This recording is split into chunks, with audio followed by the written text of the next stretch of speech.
Alright, I'm making another video. Thanks for watching. My name is Mark. Welcome to the channel. If you're new, of course, you already know what to do. Thanks for watching.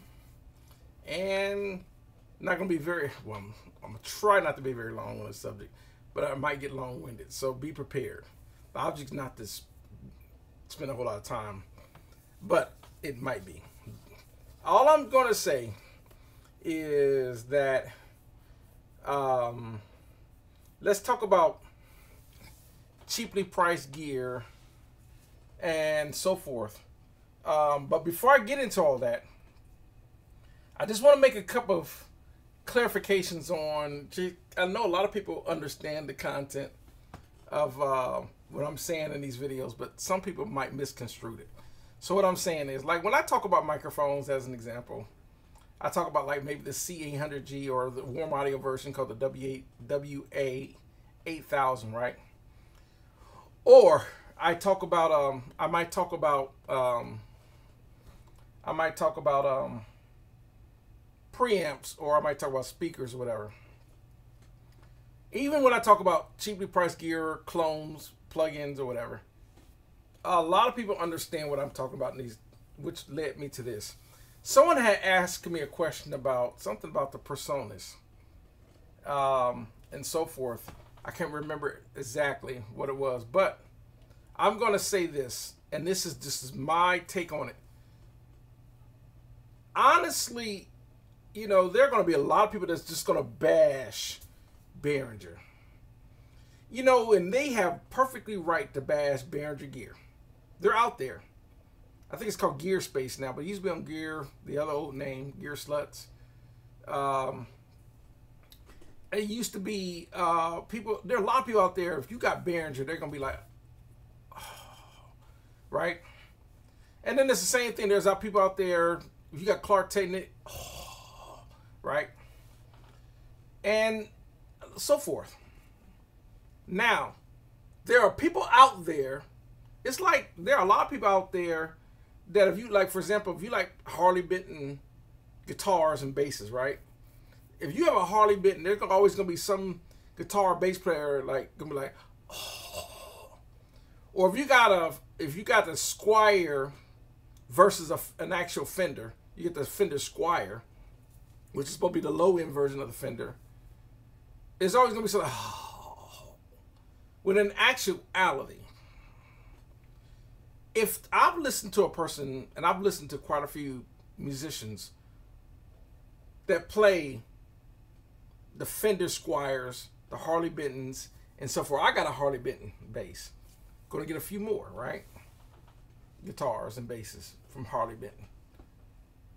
Now, in the end, I have a friend of mine, I was talking to him about the basses and all that. He said, really, it doesn't matter as long as the bass or guitar sounds good to you. And I'm like, yeah, that's true. That's all that really matters. You're playing on the bass and you said, yeah, that sounds good. That's all that really matters. Now, in this business,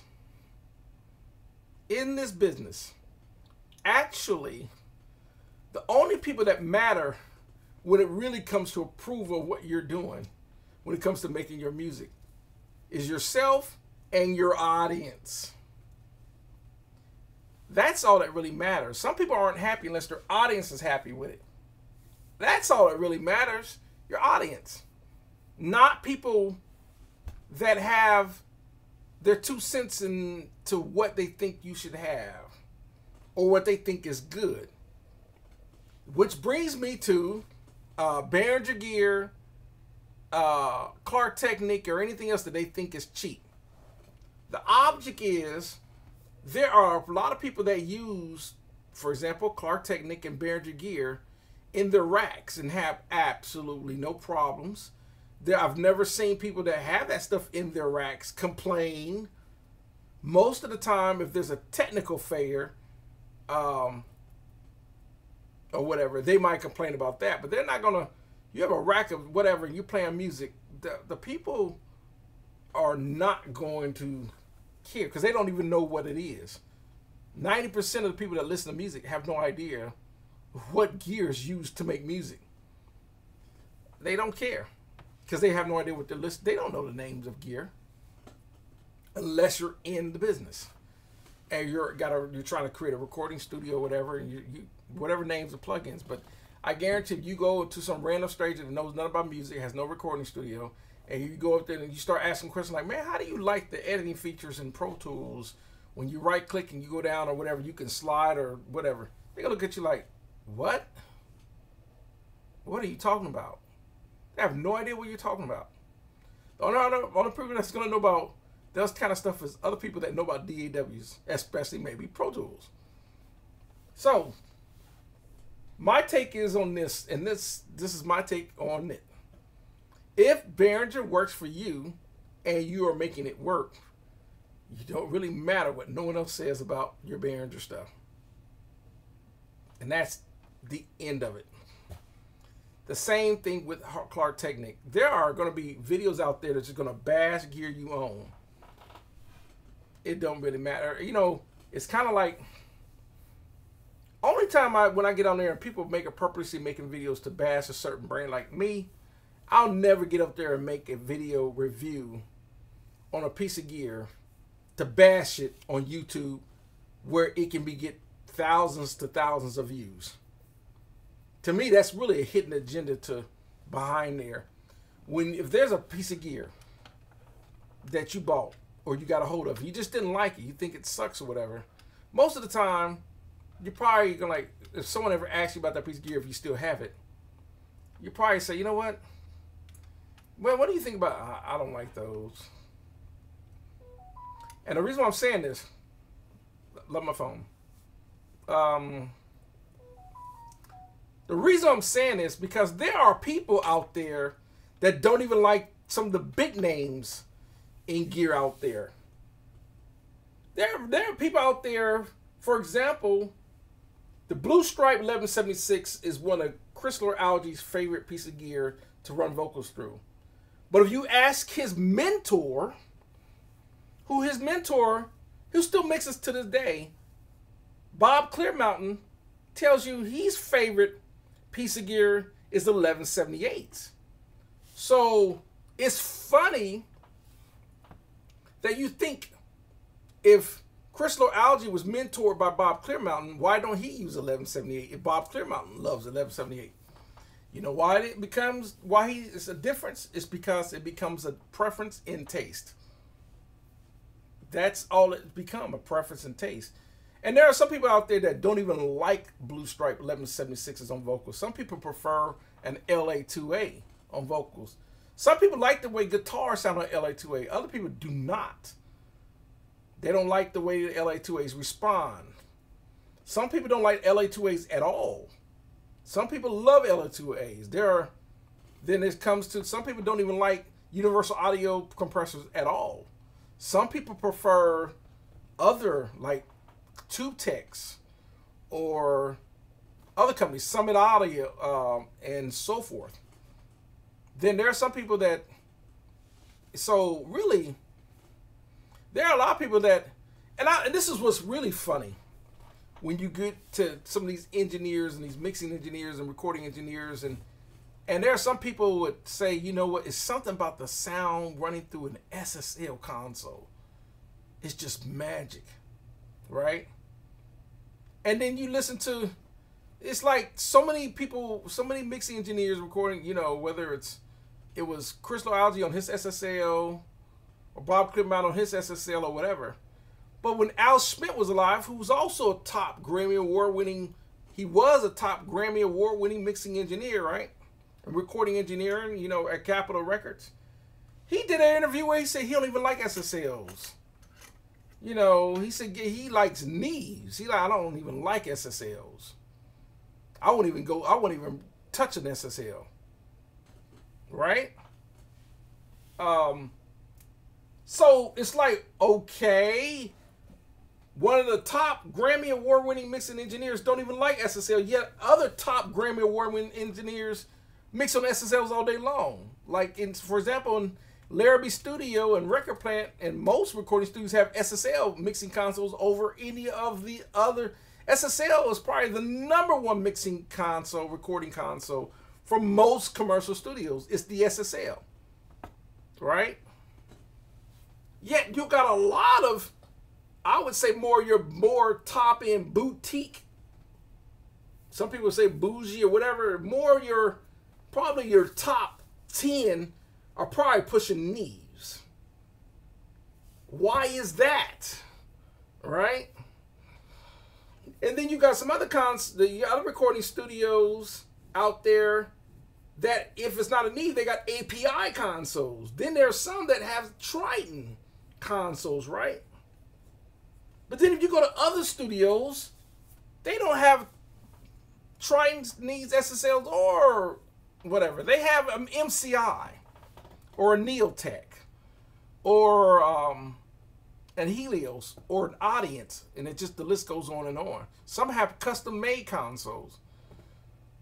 So really, in the end, on the Behringer, and so forth, there is absolutely nothing wrong with Behringer gear if it works for you. Period. Now, don't get me wrong, Behringer did have a reputation for quality control issues. They can't run from that. I've had a few Behringer pieces that, I haven't, whatever. But I still got quite a few Behringer gear that has absolute no problem. Same thing with the Klark Teknik stuff. So, really, when people start making these videos on that kind of stuff, it really, now I got to the point where I don't care if you like it or not, because I like it and it works for me. So that's all that really matters, right? Now, to sum up the video, okay, I'm going to talk about personas for 1 second. Here's my only problem with personas. I've tried their interfaces. They just, I got a lot of personas. I still got quite a few personas pieces of gear. I got a couple of their studio channel preamps. I got personas 8-channel compressor downstairs. I have a couple of personas preamps over there. Quite a few personas actually. I definitely use Persona Studio One software.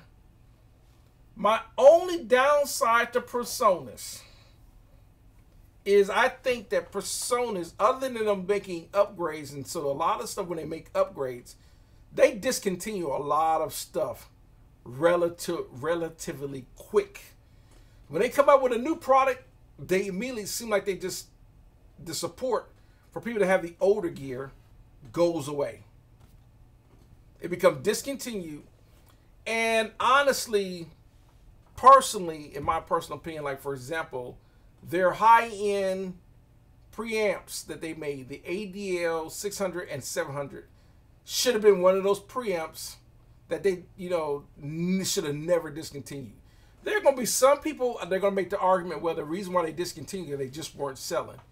I don't think they pushed the marketing enough on that for them to not sell. It's no different than, it's kind of like, I'll use my Avalons right there. I don't know if you can see. I got Avalon there and Avalon kind of, you can barely see. It's right there, and there's another Avalon right there, right? But you don't see Avalon discontinuing the 737. It's one of those type of preamps. It's a very expensive, it's a pricey preamp, but it's a really good preamp. But it's not one of those things that they say, you know what, we're just going to stop making it. We don't think we don't think we made any sales, so we just going to stop making it. There's going to be always, even though the Avalon 737 is out of the reach of most people, it is. You get them brand new. I think they're $3,200 at Sweetwater for a brand new one, right? Even used market, $1,000, $1,500, whatever, $2,000 or whatever. That's that's usually out of the reach of most people for a preamp, for their home, whatever. So the ADL, even on the used market, is still running about $1,100. And it was pretty much high-end circuitry like those Avalons. it's just there's certain gear, in my personal opinion. This is my personal opinion. There's just certain gears that it's going to be a niche. There's always going to be gear that's going to be a niche market where people will buy ADL 6 or 700. You may not be selling a million preamps like you are your audio interfaces, or maybe your speakers, or maybe some of the cheaper preamps, or they. But to me, honestly, in my opinion, it really shouldn't have mattered. And I'm not the owner of the company. Maybe I'm not looking at their profits and loss margins and research development and so forth. I don't really know the numbers, but I'm just looking at it from a consumer point of view. Like us, most of us that watch my channel are consumer point of view. On the personas, when it comes to gear like that, if you market it enough, even if you're only selling 1,000 a year, that was probably one of Personas' best, most top-end professional product they've ever made. For the pro level.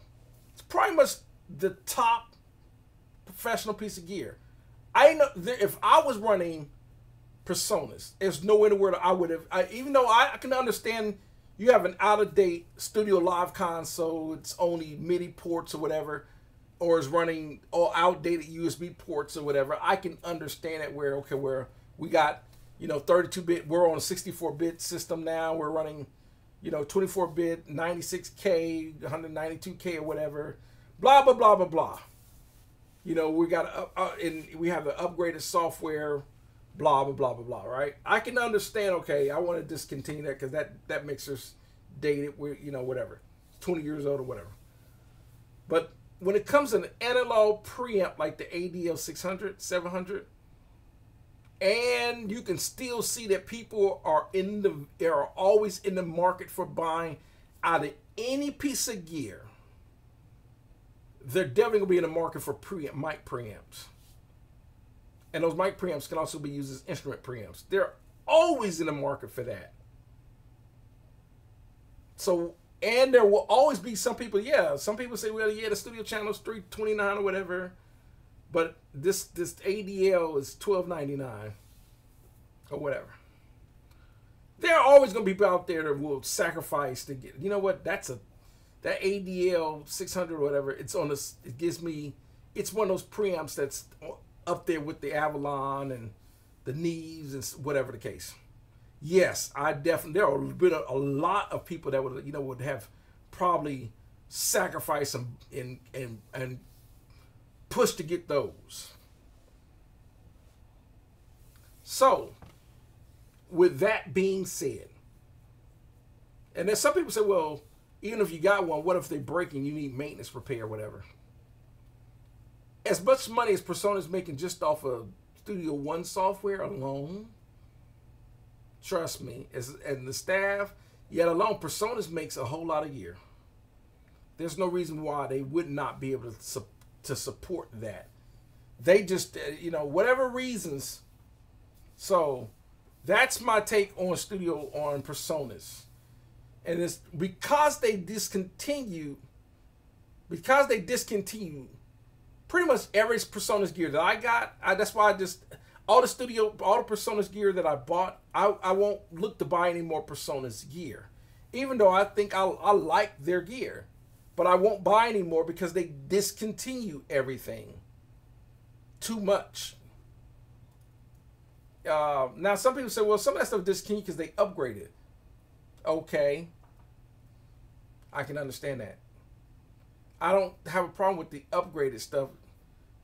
I have a problem with discontinued stuff that, in my opinion, was really good stuff that they didn't make an upgrade. Okay, make an ADL version 2. But, an ADL 600 or 700 version 2. Maybe, it have digital processing or whatever. But don't get rid of something that's that top pro level a piece of gear. And you're in the recording business. That made no sense to me. So that's going to do it for this video. When it comes to the gear. Thanks for watching, and y'all have a great one.